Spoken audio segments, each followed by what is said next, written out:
Hi, this is Luke Zipp from Crocker Farm Auction, and I'm here with a great example of Remy Philadelphia stoneware that we're going to be offering in our spring 2021 stoneware and ribware auction.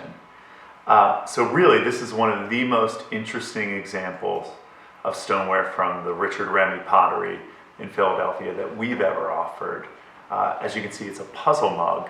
We've had one before. This one actually survives in almost mint condition, and with a really elaborate form, more elaborate than the other one that we handled. The puzzle mug form, if you aren't familiar, comes from England, and really it's like a tavern novelty, a curiosity, where if you drank it like a normal mug, you'd get soaked, obviously, because of all these holes punched in it.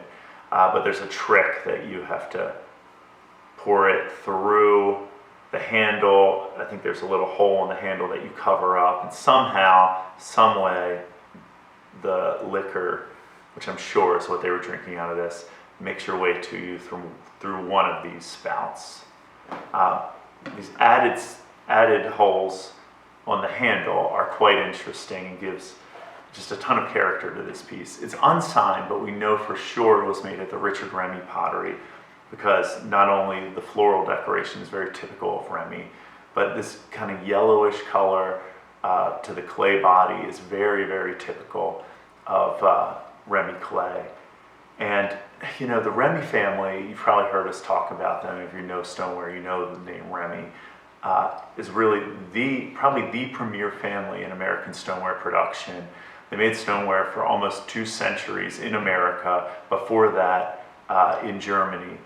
And Richard Remy kind of carried on the traditions of his ancestors in Manhattan, in Baltimore, but really it was more of a factory.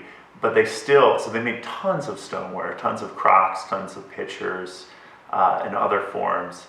But they would also make curiosities and novelties. There's a number of face vessels known from the Remy factory. So when I saw this puzzle mug, I kind of put it up there in that category, that it's just a very unusual kind of presentation type piece made at the Remy factory. It's awesome that it still survives in such remarkable condition, and we're thrilled to offer it in our spring 2021 stoneware and ribware auction.